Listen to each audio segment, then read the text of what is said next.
everybody, and welcome to another Silverline Day You Pay Dirt. Today we're going to be digging into another eBay coin lot. Now, if y'all remember, the last one we done fairly well on, and I do want to say one thing before we get started. My prices are coming from the USA Coin Book, the 2020. This is a price guide for coins. It doesn't necessarily reflect what I could sell them for, but this is the value that they are put at. Now, sometimes I do cross-reference coins with eBay, so, there's a good variation there. Now, real quick, let's go ahead and go into the description on this, and it really doesn't feel that heavy. There's supposed to be 60 coins in here, and it doesn't feel that heavy, so got a sinking feeling on this. Right. These coins have been hidden for over 60 years in a coin collector's home and safe. The coins were partially complete sets, bankrolls, coffee cans, glass mason jars, coin organizers, wrapped up in 1950 newspapers, tinfoil, and Tupperware. Guaranteed of at least 11 premium coins in every lot and a total of over 60 coins overall in your own treasure chest. Now, the one thing I do worry about is at least 11 premium coins. I don't know what this seller considers a premium coin, so that's a little scary. All coins are guaranteed over 55 years old, and all the coins in these lots have value over melt. You will get, at minimum, 3 90% U.S. constitutional silver coins, 3 coins with beautiful toning, 2 coins over 100 years old, 2 coins featuring the Native American Indian design, 1 coin made during World War II in every lot, 1 roll unsearched wheat pennies, at least unsearched for 60 years because my very small staff has no time to search for them. Alright, no vials of gold flakes are smaller than your little toenail sized silver bars. These types of purchases are just not worth anything. Which I do absolutely agree. I do hate the sellers that's putting in fake gold flake vials and little silver bars. There's just no monetary value there. When I buy coin lots, I want coins. So I do like that about the seller. But now, what are we looking for in this? We're looking at a variation. We're looking to get at least what the seller has said will be in this lot. Of course, we're going to be looking at value, and we're going to be looking at diversity of coins. What all did we get? Some of the bad reviews on this said that there was 3 dimes and the rest were all pennies. And it very well could be because the seller did only promise 3 silver constitutional coins. Now, the tone coins, the Indian coins, the World War coins, all could be pennies. So we're hoping to get a diversity of coins in this. I'm not sure yet. I'm going to shut this down. We're going to come back and open this thing up and see what we got. All right, everybody, we'll be back here shortly.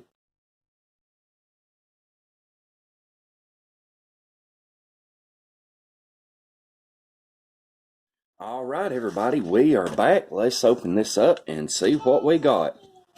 Now, be careful when opening like this. I wouldn't recommend doing what I'm doing. Make sure all the coins are at the bottom. And what do we have here?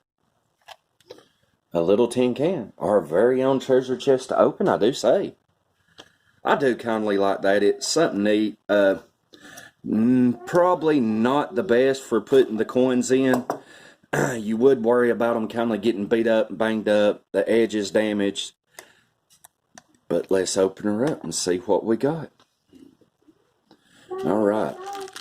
This must be our roll of wheat pennies. So we got the pennies.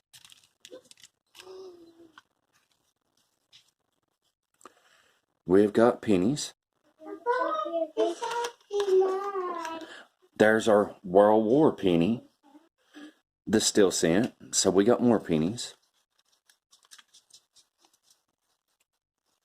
We have 2 buffalo nickels. And now all of these do seem to be in fairly decent shape. So I'm fairly happy so far. There's one of our Indian heads. Remember, they said that we'd have the iconic Indian design, so there's an Indian head. Here is another one. Pretty nice buffalo nickel. Really nice one. And our 3 silver dimes. So far, everything the seller said would be in here's in here. Now, I'm not sure about the tone coins yet, and I do generally worry about tone coins, and I don't know exactly what we've got value-wise. I will sit down, and like I said, we're going to be looking for varieties, variations, and errors in all of these. And mostly what we got were pennies. We got our 3 silver dimes, as promised. We got a few extra buffalo nickels, which is pretty decent, and then pennies. And yet again, we're going to have to go through these. Now, I did give right at $50 for this, unless if there is some nicer coins in here. Boy, it's going to be a stretch, everybody. So, next what we're going to do is we're going to go through them. I'm going to get a value. I'm going to have the pennies out in pre-teens, 20s, 30s, 40s, 50s. And I'm going to get a value on these, and we'll see exactly what we got from this. $50 is looking for a hard stretch, but hey, it just takes one good one, everybody. All right, everyone, we'll be back shortly.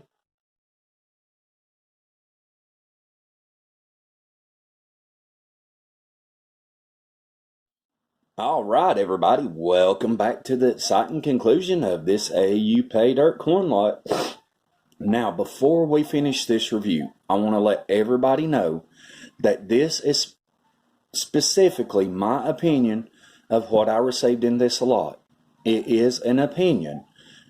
Your experience may be different from mine. Your want for these coins may be different from mine. And your value on this lot may be different from mine. Now, what I'm saying is I use Redbook 2020 for values on these coins. What I'm looking for isn't $1 million lot. But then again, I would like to get what I feel is my money's worth. Now, everything I got here was pretty well all common date coins. The value off of this, which I give $50 for, I got $20.36 back. And now, let me tell everybody, using Redbook, that is kindly a high evaluation. Really, realistically, I got about $12 worth of coins here, just because you're never going to get what Redbook calls for, or very seldom will you. To sell every one of these coins individually, and then you'd have to look that I would have PayPal fees, eBay fees. It's unrealistic. Now, I'm not asking for $1 million lot, but I'd like to feel I got my money's worth. So let's go over these again, and I'll tell you exactly what we got, and then I'll show you my totals for these. But we got, now this is one of our toners. It's a 1953D, and I didn't get no RPMs either. But it's a beautiful penny. It's in brilliant uncirculated condition. Problem is, 20 cents. Now, we did get 2 older Wheaties, a 1916 and a 1919. Yet again, these coins are common dates. They're made in multi-millions. Now, if we'd got a 1913 S or a few of these older ones in the S mark, a 1909 VDB, that would have been decent coins. These are all commons. Denver, Philly, Philly. Now, in the older coins, you're really looking for a Denver or especially a San Francisco mint. They can generally, usually hold more value, not always. We got another 2 really nice 1950s, and these are both toners. They have some nice toning to it, and a 1943 steel penny. Now, the steel penny looks really good. You can tell somebody has touched it with greasy hands. There is finger marks all around this, which does affect the grade.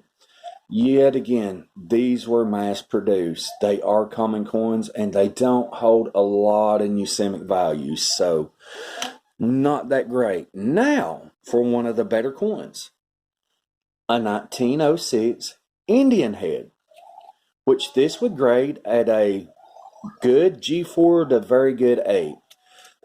Fairly nice coin, $3.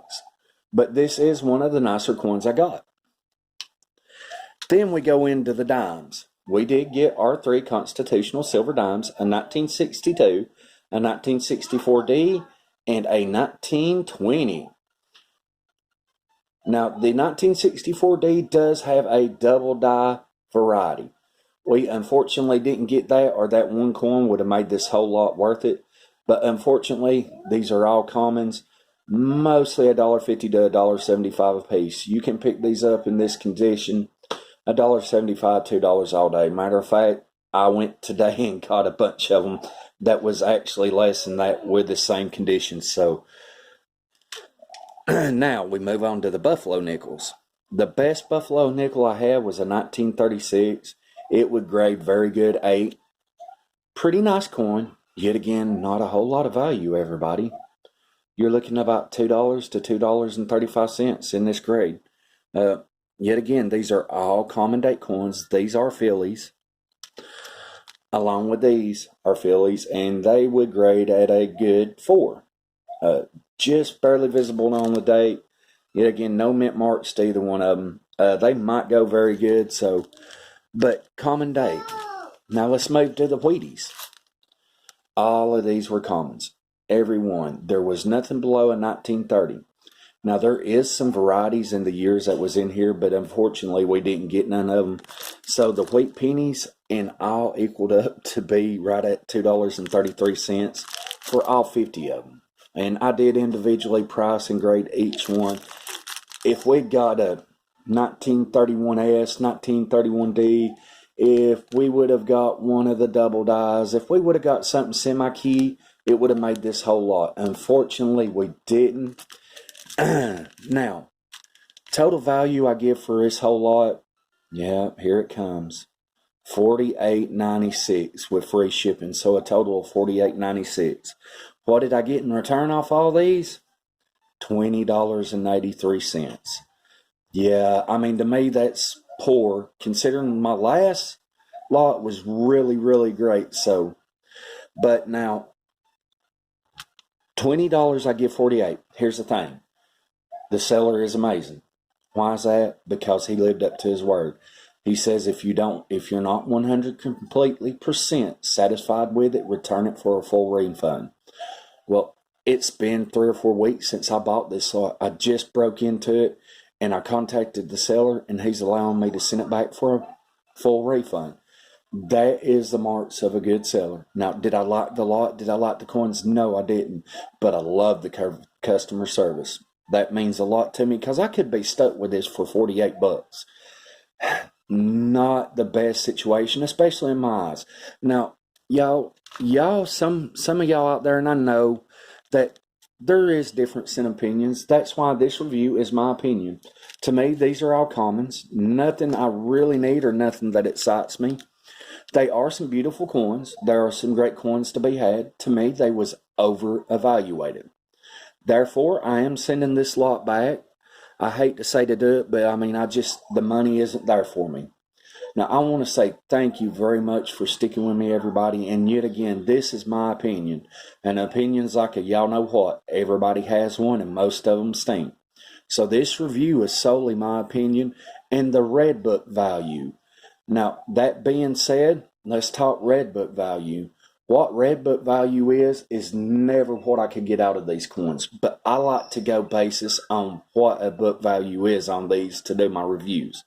As y'all all saw, my last review for coins was over $85. I might have got $60 out of it selling it. This one was $20.83. I might get $14 out of it selling, because there's fees associated with selling, especially on eBay. There's eBay fees, there's listing fees, there's PayPal fees, there's shipping fees. So what the value is, I would never get out of it.